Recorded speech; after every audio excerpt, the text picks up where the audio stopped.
Okay. Gareth may be wondering, where's my donut? We cannot send the donut to Here's your donut, Gareth. Okay. Yeah.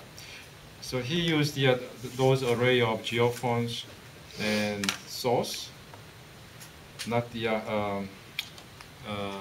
fish sauce, vibration sauce, and install the trench here and try to measure how much amplitude, vibration amplitude was reduced somewhere in the backside of the trench. Okay. And this one is only one of his test configuration. He changed the location of the trench back and forth and changed the width and depth too. And this one was a kind of full-scale test in the actual field. So you can imagine the overall size of his test program. But he did extensive tests, and what he found is on next page. Okay. Wave source is at the very bottom. Then those contours show the how much amplitude was reduced.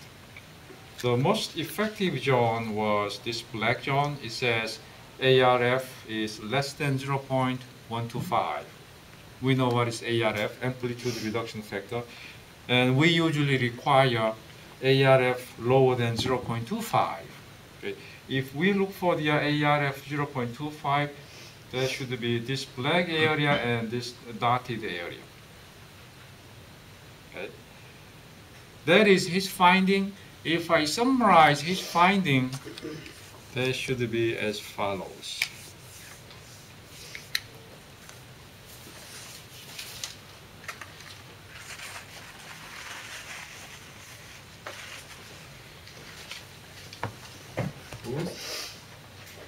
Found that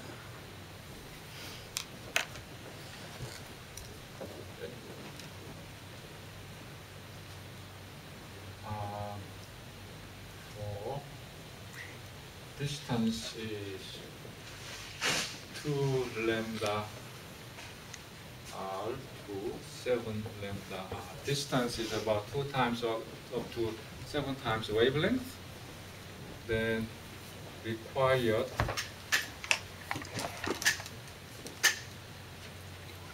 H, depth of the trench, was somewhere 1.5 to 1.2 to 1.5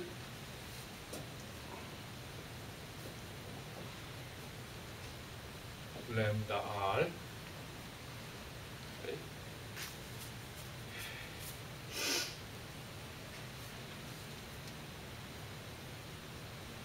Okay.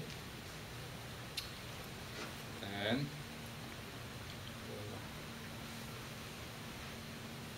width or thickness.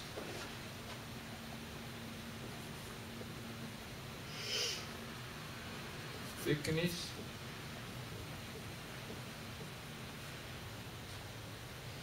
does not reflect on amplitude reduction factor. So really thickness is not really the matter. Thin or thick. And benefited area.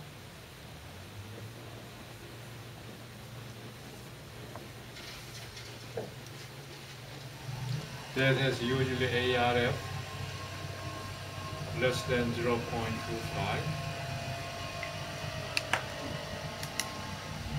Was somewhere, area was somewhere 2.5 lambda r square. And distance is 2 lambda r. And it was somewhere 6.0 lambda r square and r equals 7 lambda r.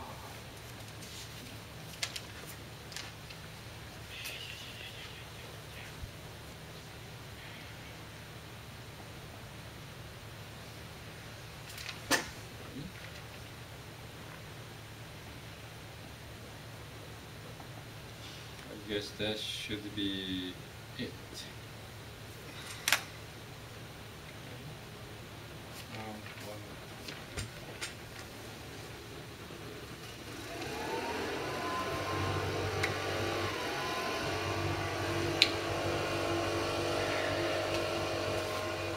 Because one is missing.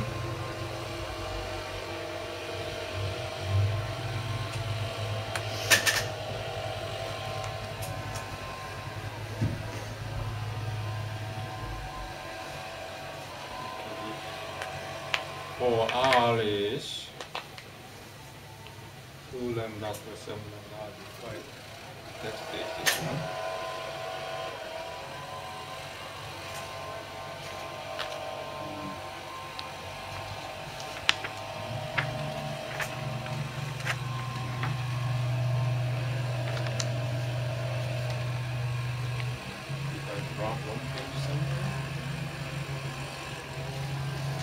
I think for this one, I don't know, when I prepare this note, probably I dropped the information of required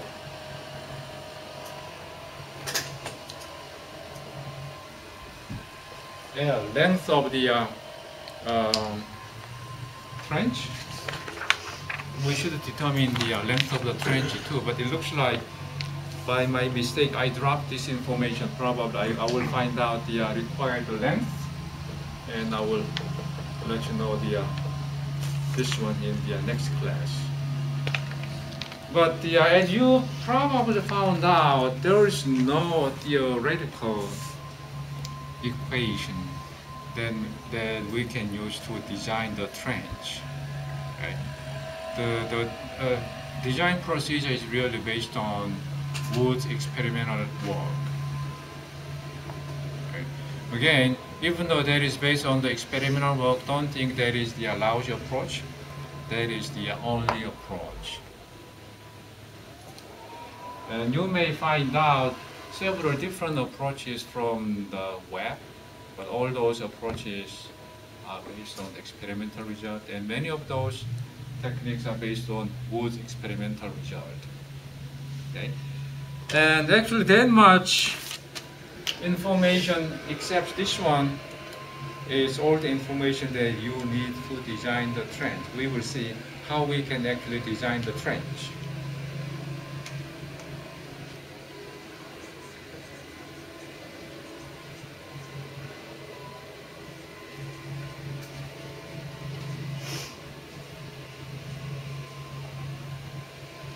What material did he use for the trench in his test? Air. Air? Just open trench. Because his job site was in the U of Michigan's campus, so he got quite good control of his trenches, so he just used the open trench. But you couldn't use the same relationship and the same findings that he had if you used another material, say concrete or. I'm pretty sure if you use like sawdust or sawdust, yeah, or some kind of foam materials, and results should be really the same. But if you use the concrete, then it can be different. Another information is we don't have really fully developed theory or experimental result for foundation or trench design. We don't have full information yet. But his information is the only information that is available up to now. Okay.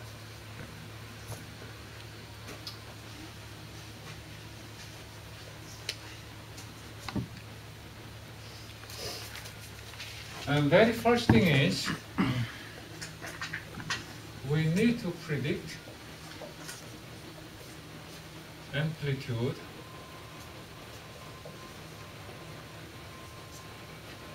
by attenuation equation.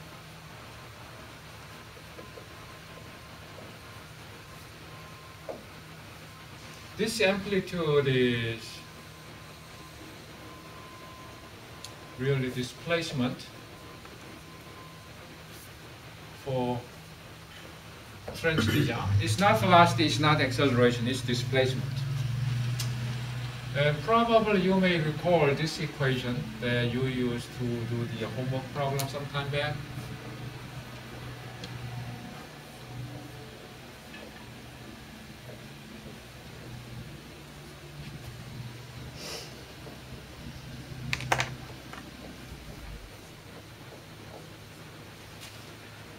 with this equation, I guess you computed beta for the two different waves.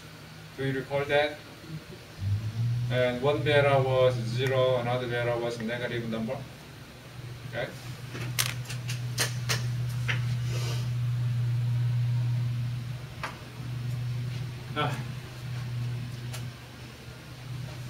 And when we talk about this equation, I also talked about depends on which wave we are interested in. Something like Rayleigh wave, P wave, shear wave. This term can be a little bit different. Okay. When we have square root, this one is usually Rayleigh wave.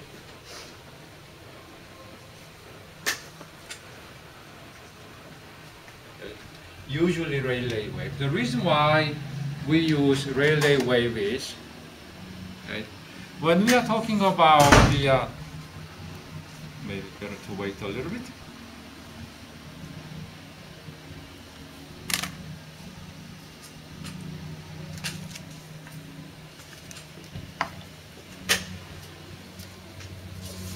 When we are talking about the amplitude of waves at the surface, okay, think about what kind of waves are dominant waves at the surface. Huh? Rayleigh wave. That's the reason why we use the Rayleigh wave equation in here. Because this one is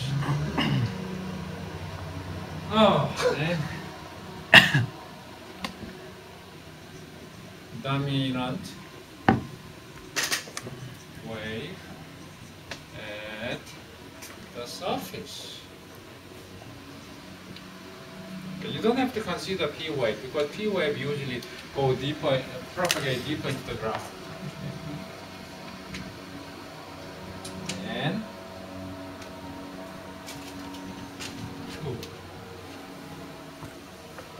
check whether the amplitude is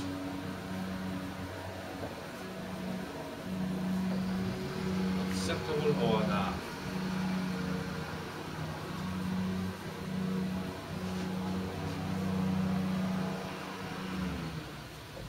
How do we know the whether, by the way, this is also displacement amplitude?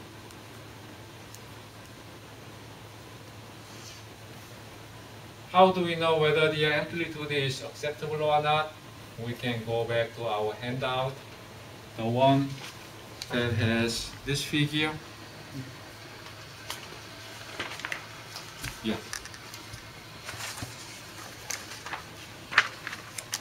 It shows the amplitude on y-axis and frequency on x-axis.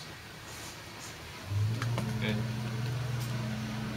So we can say, okay, if frequency of our wave is somewhere, let's say 1000 CPM, cycles per minute, then we can reasonably say acceptable displacement amplitude could be somewhere,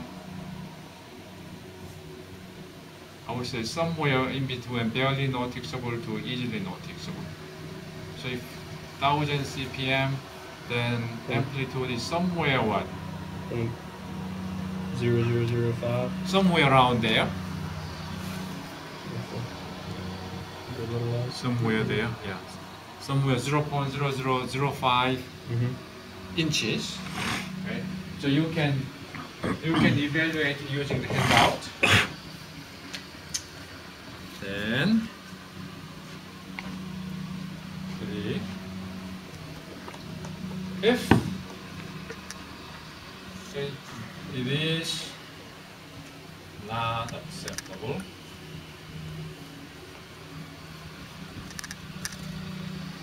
then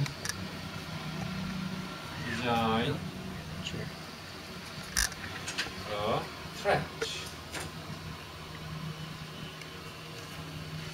Okay. If that is acceptable, forget about the trench. There is no need to design the trench. Then think about how we can utilize those wood information, wood experimental results to design the trench.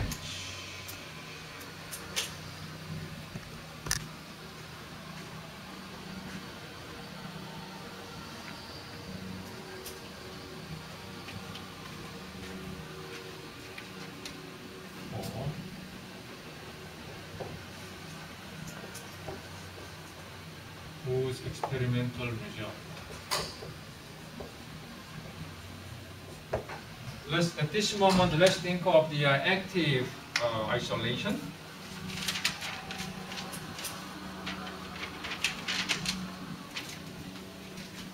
For active isolation, we usually require what? ARF should be Less than 0.25. less than 0.25. To achieve this one, there was the requirement. Theta equal 360 degrees, and theta is in between 360 and 90 degrees. Okay. We got to make some engineering judgments. Okay. The first condition is what? We can actually completely surround our vibration source. Whenever possible, this is a lot more effective than this one. But you may think of this one only when your job condition does not allow the completely surround your vibration source.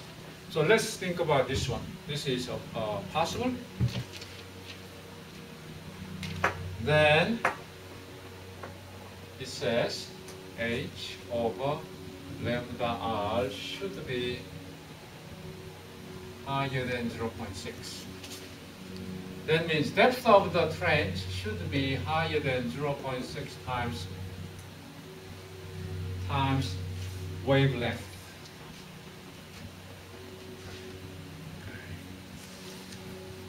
Then we need to know the wavelength, right? How do we know the wavelength? Huh? You see it? Or you can measure it and know the source. You can measure it, or I mean, if you don't know anything, you may assume it. But this one, we don't know the typical range of wavelength, right? So probably what we should do is we got to do whatever available information and find out what's the reasonable number for this wavelength. Okay. Now we know how to measure the wave propagation velocity, correct? Is that correct? We can do the surface reflection test and find it out, or we may find out typical numbers for our given soils. It's known.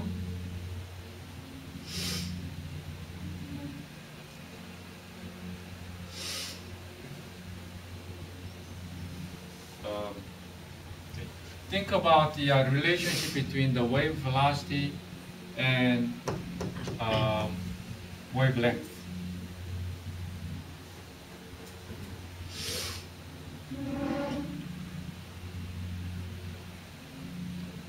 Is this correct?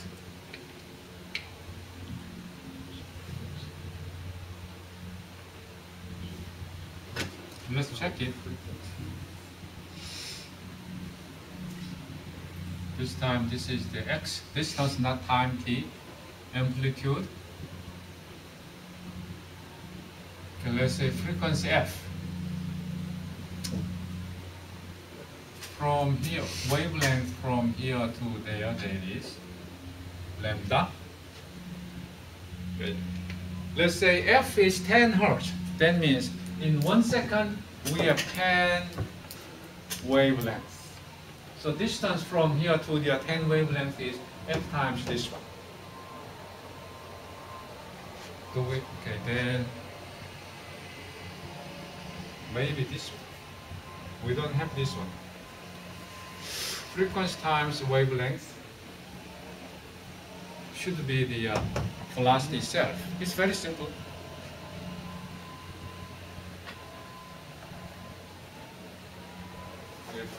I mean, this one also can be expressed in this way: 2I omega lambda r. This omega is the angular frequency.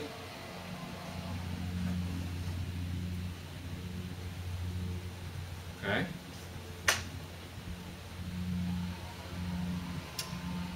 I still think it may have the 2 pi. Any of have a smartphone and check it in the web? Wave velocity and wavelength relationship.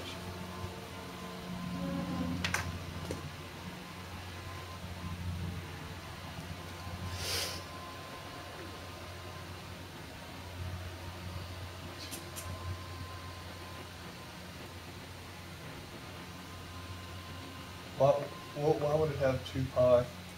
Huh? Would that just be? No, I know for the angular one. Yeah, velocity, frequency equals velocity of a wave divided by wavelength. So Yes. Okay, so this equation is correct, right? Your question was? That's what I was saying. Why would you have the 2 pi up there? Because the units are just F times The lambda. problem, Or, this is the wrong one. yeah, no, that's right, isn't it? velocity is frequency times wavelength. Yeah, Yeah. that's the one. Yeah, yeah. Okay, then the next line could be the wrong one, so I erased it. How do we know the frequency? Measure it. We can measure it. Okay, we can measure the frequency. It's not very difficult. We can just use the oscilloscope and measure the frequency very easily. Wavelength is actually, then this wavelength is computed.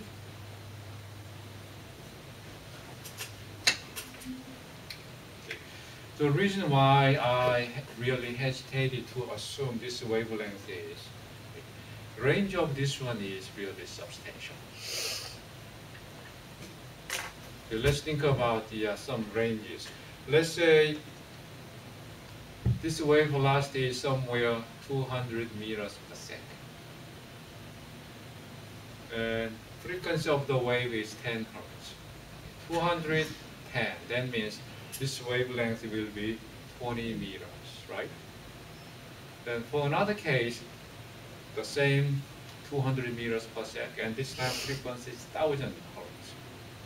Then wavelength is 0.2 meters. So range is really this much.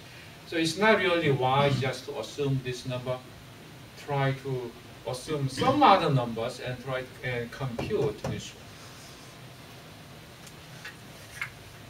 Okay, and we just figured out this one can be somewhere, okay, not the typical range, but reasonably somewhere 0.2, maybe 20 meter ranges.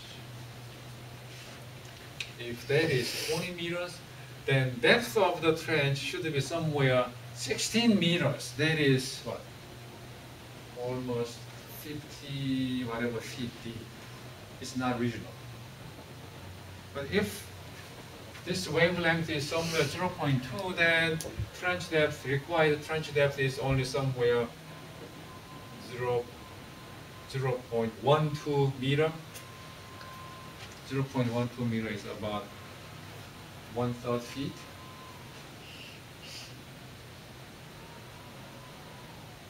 Okay.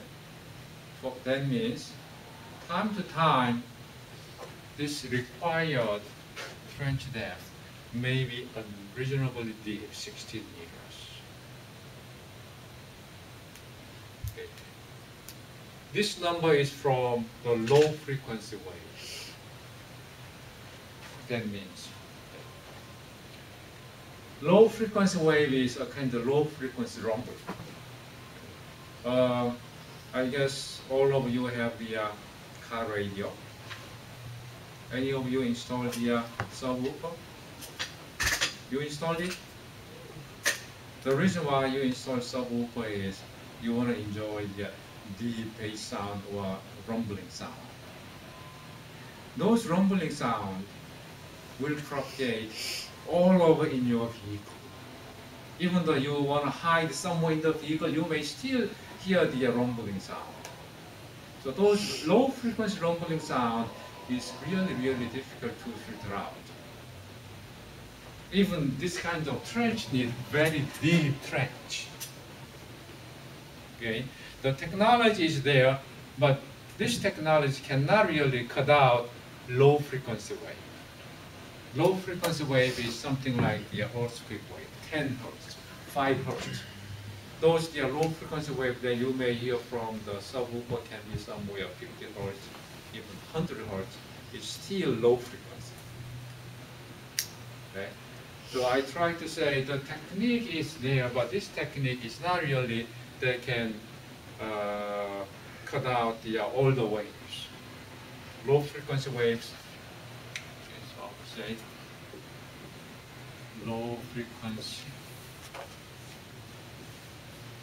wave requires deep trench.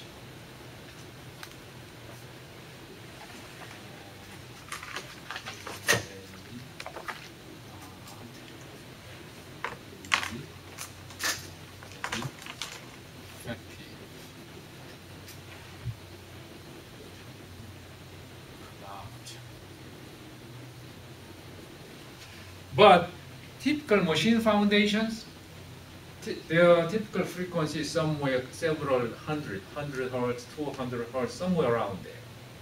Then you can know trench technique can be quite effective to cut out the vibrations from machine foundations.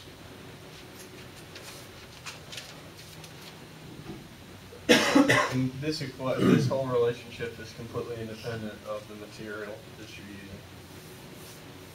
I mean, material, Of the trench, whatever you're using. again, there should be very loose one.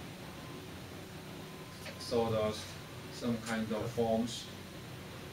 It should not be concrete or steel.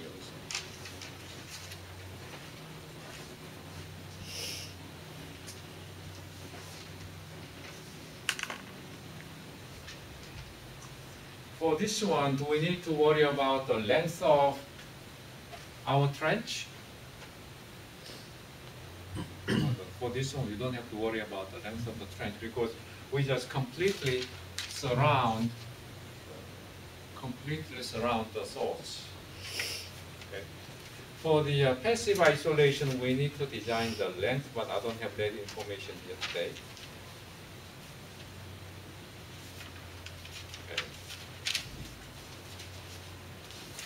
Then using this concept, you can actually design a trench. I mean, if you determine this one, then you design the trench. What other information do we need? We already know that thickness of the trench is not really the factor that does anything on the ARF. Length is not really the issue because we will fully surround it. It's easy, right? Just determine this one, then that's it. So now you can design a trench. So this one is the homework.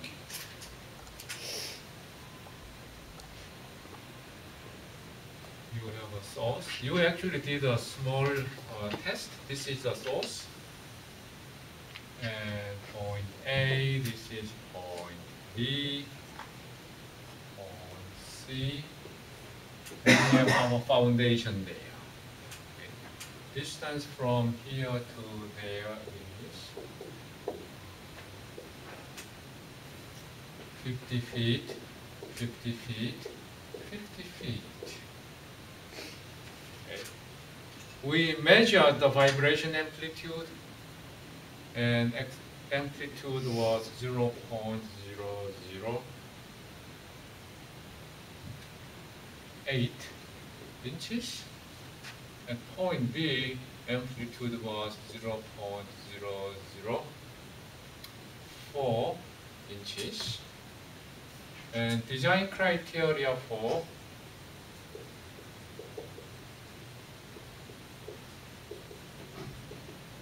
this foundation is 0.00035 inches. Okay. first thing is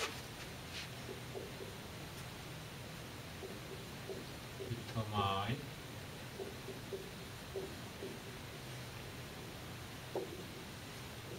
whether we need a trench. Design a trench if we need one.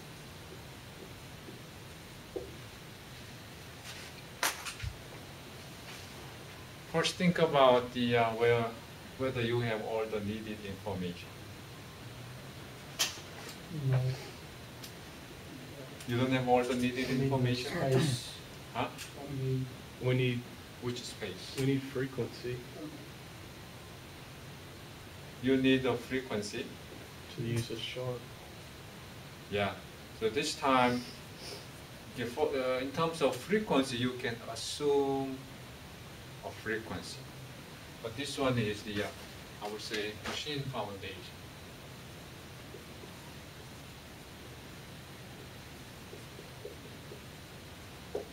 It's not earthquake.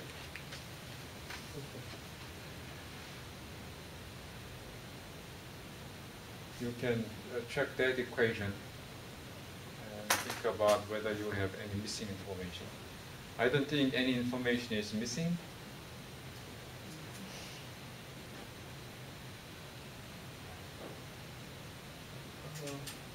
Well, the velocity, we don't have the velocity. You can reasonably Assume assume it. velocity. Yes.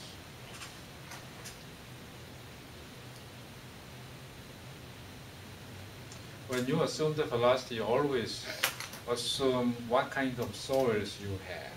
Then assume the proper velocity. Don't just say I assumed my velocity is 700 miles per hour.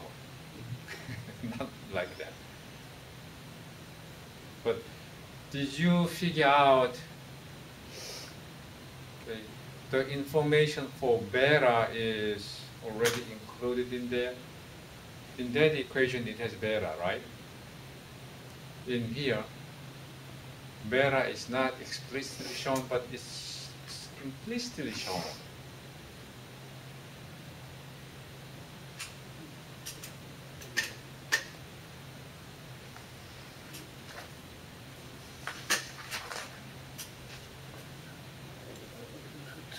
I gotta go back and look at the notes. I don't even remember what beta is. To compute beta, somewhere in the previous homework, to compute the beta, you need this distance, and this amplitude, and this amplitude, right? Same, yeah. Those numbers are different from the previous numbers. Using this one, this number, this number, this number, this number, you got to compute beta.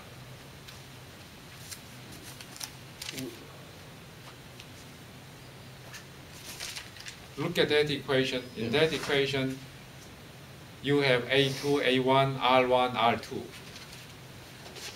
But once we find the beta,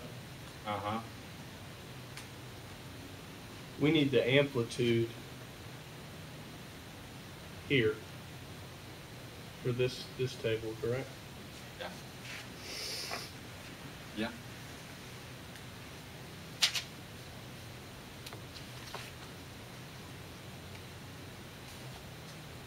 To predict the amplitude at this point, you need to know the beta, right? Okay, so we know. So you can find the beta between those two, plug it in here, and then your A2 is unknown. You can solve it there. You all got it? Okay. If you did not understand it completely, just spend 2 weeks and you will figure it out. I'm just kidding. Maybe just 20 minutes and you can figure it out. Okay. That is the foundation isolation. Probably there could be lost.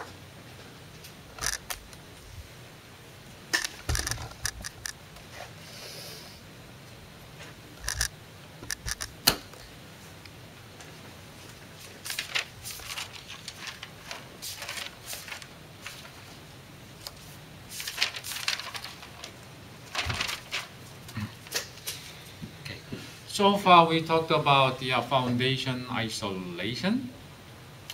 Again, that technique is there. Okay. Time to time we use that technique to design the foundation isolation. But we should not forget that we also use some kind of, let's say this one is the foundation. Nowadays we also use some special materials at the bottom of the foundation to control the vibration amplitude in there. Okay. Again, if this one works, usually this solution is more economic solutions. Sometime 1960s and 70s, we did not have enough good materials that may be used for the foundations. So those foundation isolation techniques were widely used. Nowadays, we have a lot of good materials. So many times we think about this one as the first option. If this one does not work, then we design the foundation isolation.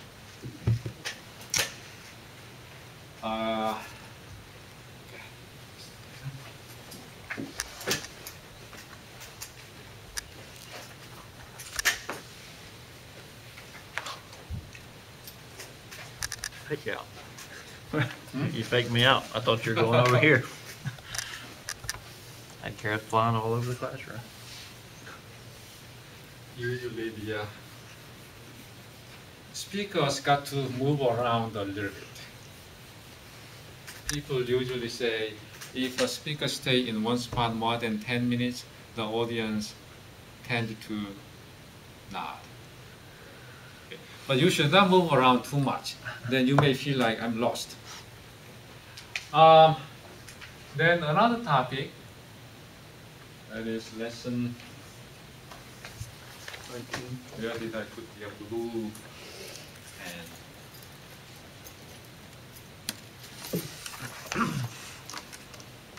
It's on the window seat.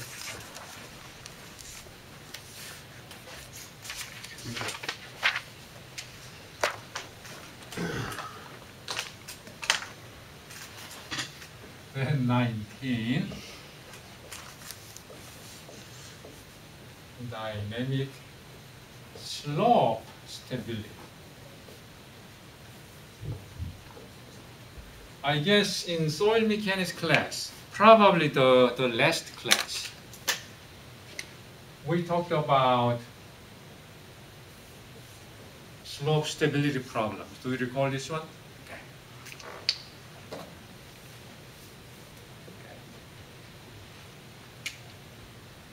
Object objectives.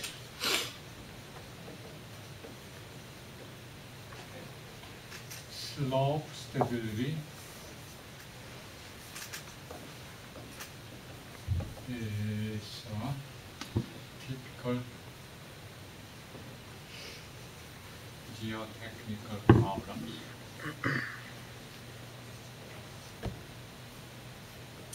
Nowadays, we need to include dynamic force,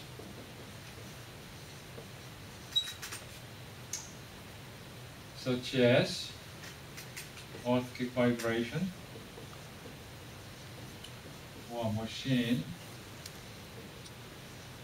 vibration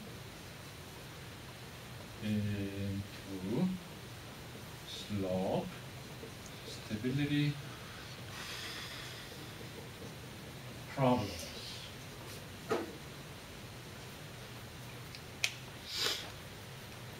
Okay.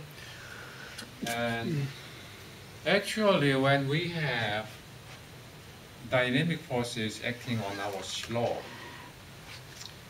then our factor of safety will be significantly reduced. Let's think about how come our factor of safety can be so significantly reduced. So today we will talk about why we have critical condition or quite substantially reduced factor of safety when we have dynamic load. mechanism.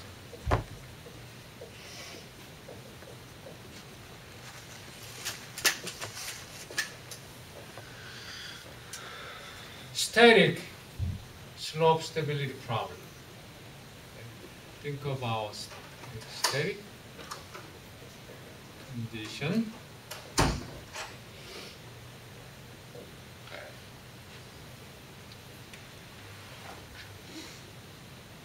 And I guess when we talk about slope stability in soil mechanics, we also talked about so-called OM, Oxford Middle School, ordinary method of slices. We actually cut this big chunk into many different slices and think about the equilibrium condition of individual slices. And at the last moment, we made a summation of the driving forces and resistant forces of all those different slices, and we computed the factor of safety. And at this moment, we will just think of one slice, this one. Right? And let's think about the driving force and resisting force. Driving force will come from the weight of this, weight of this soil. Okay? And that weight will act somewhere down here. Then it will have normal component and shear component.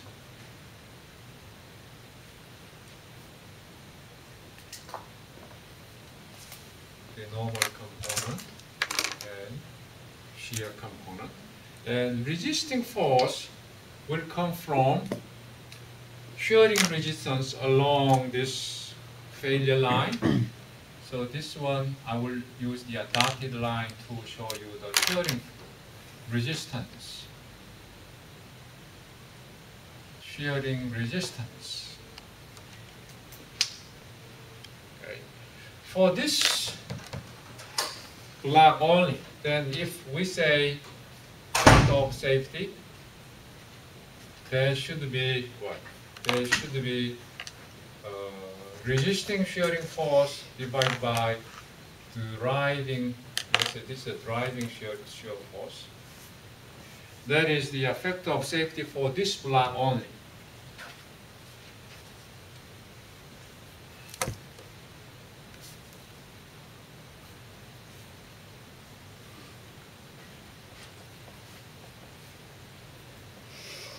So up to this much, I guess we are on the same page. And then this shearing force is just the this component of our weight. Okay. So I would say this guy should have weight component. This one just means it has weight component in there. And this wait a minute. I guess I made a mistake. This driving force, it has weight component. If this is the clayey soil, let's say clayey soil, this shearing resistance is typically C, then that is really constant.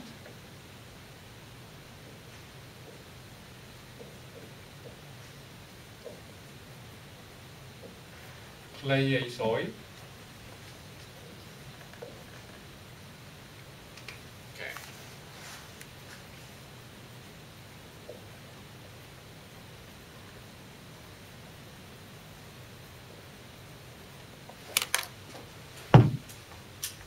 This concept means, by some reason, if our weight is increased, this weight is increased, then factor of safety will be decreased. You can also just feel, maybe from your intuition, if the weight is increased, this slope may fail, right? That is actually the reason why most slopes may be stable during dry season. When it's wet, even though it's not saturated, when it's wet, its weight is increased, then it causes a failure. Then let's think about dynamic condition. I will use the blue color to show the additional component in dynamic condition.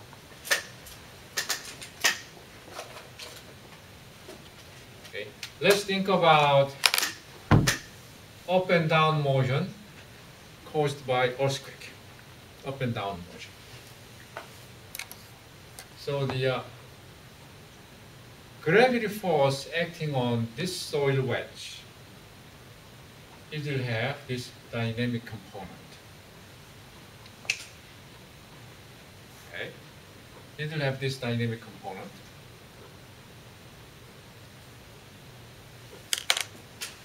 That means when you measure the weight of this soil wedge, when you measure it during this kind of vibration, at one point your weight will be higher, at one point your weight will be lighter, okay? Heavier, lighter, heavier, lighter, heavier, lighter.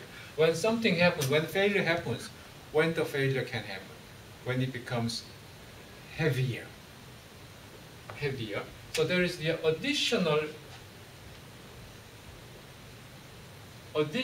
weight due to the dynamic motion. If you add up this additional weight in there, then factor of safety will be lower. Okay. And think about what is the typical factor of safety for slopes. 2? Huh? 2 or 3, isn't it? I could be completely wrong. Typical factor of safety for slopes, 2 or 3? Obviously not. 1. Obviously not, huh? 1. A little bit higher than 1, maybe 1.1, 1.3, at most 1.5. This one is extremely conservative one. Okay.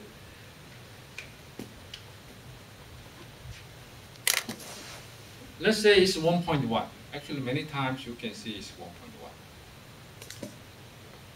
Then, when that slope is subjected to up and down motion, and weight was, this one by delta W, is this one denominator?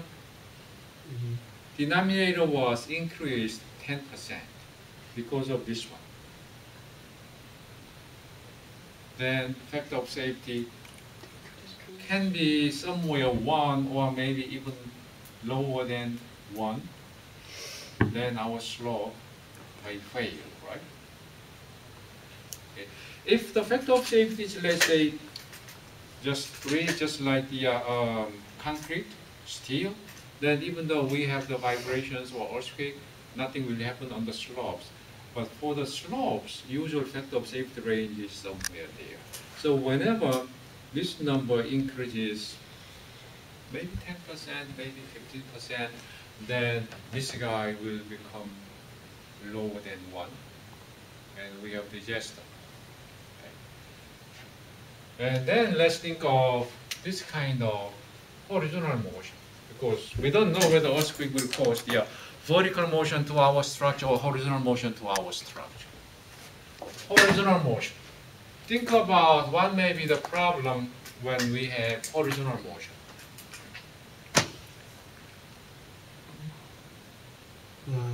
Driving. This time I will use the different color. When we have horizontal motion, it will not change the weight.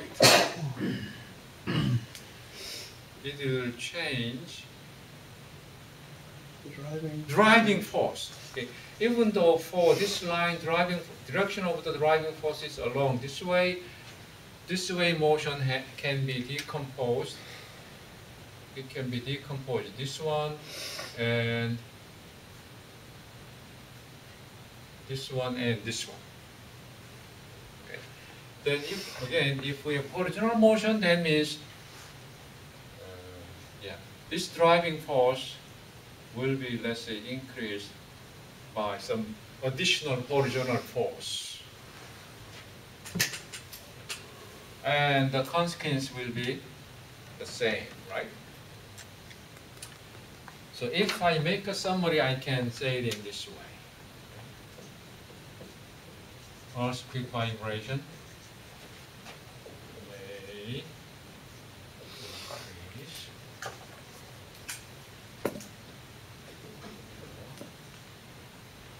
driving force.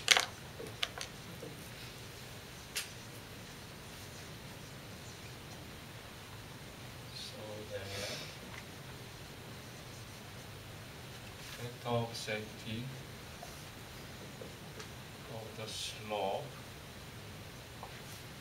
can be reduced.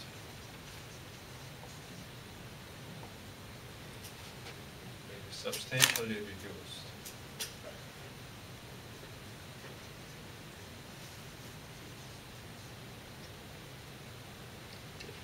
Structural people may say it's not really substantial reduction, but in geotechnical area, especially for slope stability problem, it's really substantial reduction. Okay. Just to give you some idea why the slope stability usually use very low factor of safety. Any of you have idea? There's no buildings on it. Huh? There's no buildings or people on it. No buildings or people on the slope. Not really. I mean, what's to think about? One may be the problem if we use the factor of safety, let's say 3, 4, 5 for the slopes. Then they'd be so, it wouldn't be as steep. So if we use factor of safety 3 for the slopes of the levees for Mississippi River, what may happen is, They'd be a whole lot bigger. Hmm? Wouldn't they be a whole lot bigger? Because they'd have to take up more volume. current slope of Mississippi levee can be approximately something like this, right? Approximately. Okay, so I would say this one have used too steep.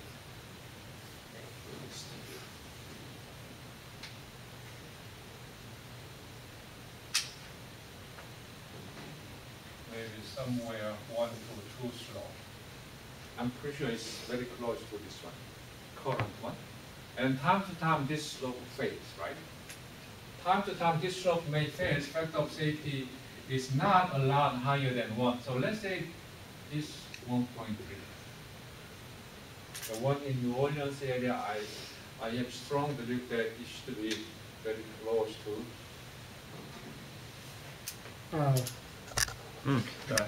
It should be very close to 1.1 or maybe 1.05. But typical Mississippi River has the slope of about 1.1 to 2, and let's say that has factor of safety 1.3.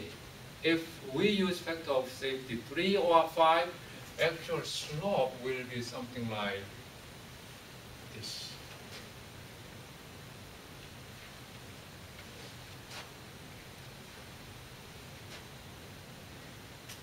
Then think about what should be the width of the levee. Right now, somewhere here there is the private land. Somebody's growing crops and somebody's growing the catfish. Okay. Even though we know that if we increase the factor of safety to 3 to 5, whatever, that is very similar to the typical factor of safety in civil engineering. But it's not really realistic, right? That is the reason why we use usually quite low factor of safety for typical man-made slopes. Again, that means if earthquake changes our weight, let's say somewhere 20%, somewhere 30%, that means if the earthquake acceleration is somewhere 0.2 g or 0.3 g, that is enough high to cause the catastrophic failure of most of geotechnical structures. Okay. You may wonder, hey, if when we drive our vehicle time to time, our vehicle just bounce off into the air, right? If you drive really roughly on the bumpy road, maybe Jimmy drive his, was it Z28? Quite roughly on the back road, then he may fly into the air temporarily. At the moment when you fly into the air, the acceleration was higher, a little bit higher than 1g, correct? This acceleration was a little bit higher than 1g temporarily. But the car was all right. We know that. So you may say, hey, cars or vehicles should be okay even the acceleration 1g or a little bit higher than 1g. How come our civil engineering structures are not stronger than those vehicles? Just because of the money issue. This building, if we know this building is very strong, right? Even though you may try to destroy it, break it, you may break your fist, but building will be okay. But think about this condition. Some giant came down to earth and he just got this building and he just throw the building into air just a little bit and drop it. Then whole building will be crashed. Okay? So civil engineering structures are not really the same as those machines or vehicles. It's very weak to impact load. But slopes are especially weak to impact load because of low factor of safety. By the way, the factor of safety for the vehicles, I would say, should be higher than 10. I don't know whether they use the factor of safety to design the vehicles, but if we compute the factor of safety for the vehicles, it should be higher than 10. Because somebody obviously abused the vehicles. They don't want to get sued. Okay? But there are some transportation device we are not allowed to drive it. Only the highly trained guys are supposed to drive it. And factor of safety for that kind of transportation system is somewhere 1.05, 1.1. What is that kind of transportation device? Motorcycle? No, motorcycles, even though you may Airplane? airplanes or space shuttles, Makes me want to go get on one right now. huh? So that makes me want to go get on one right now. No, you don't have to get it. Just assume that, okay, airplane crashes. That's it, right? The spaceship crashes. That's it. Car crashes. We know we may be able to survive. So the cars are very over-designed. Why people design those airplanes or spaceships so that it has very low factor of safety? More money. You get too heavy and strong, you can't fly. Too I mean, they're kind of limited to. Yeah, for What the they do. airplanes or space shuttles, we know how to make it very strong. If we make it very strong, it will get heavier. Take a lot more power. It will take a lot more power. Then it will get even heavier. More expensive. Then that airplane may be as strong as the let's say Abrams A1. It's very strong. Then only problem can be the airplane cannot take off. Right? For the space shuttles and actually the future ones, X-30 or whatever, those are in the newspaper and news media nowadays because people were thinking Air Force is developing X-15 and X-30. Did you see those pictures of X-15 and X-30? Here shortly. Or fighter planes, like designed for a higher factor of safety? Fighter jet.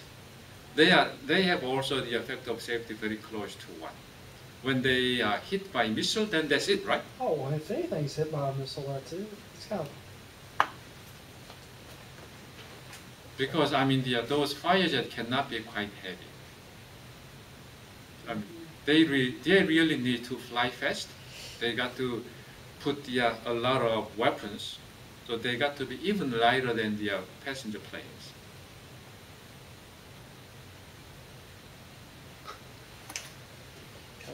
The one that has this kind of shape, smooth surface with tiles. Are they gonna fly this off the ground, or is it still gonna have to be?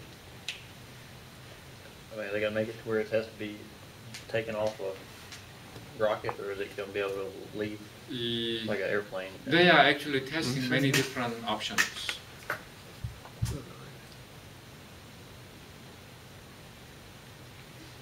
This one, it can fly somewhere Mach 30 or very, very ultra super high speed. Okay. The initial intention of the X-15 or X-30 is just replacing the existing space shuttle. Right now, I guess we don't have the space shuttle, right? no. This program started actually more than 10 years ago. Okay. Major problem of this one is it's heavy because of those insulation tiles. And there should be some space somewhere there so that they can put maybe some human beings and some paid cargos. Okay.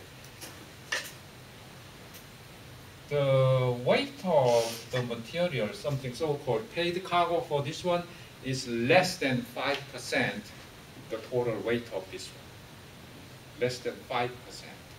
If they can increase it 10%, that means they can double the cargo space, and it can increase the economy of this one substantially, but current technology does not allow it.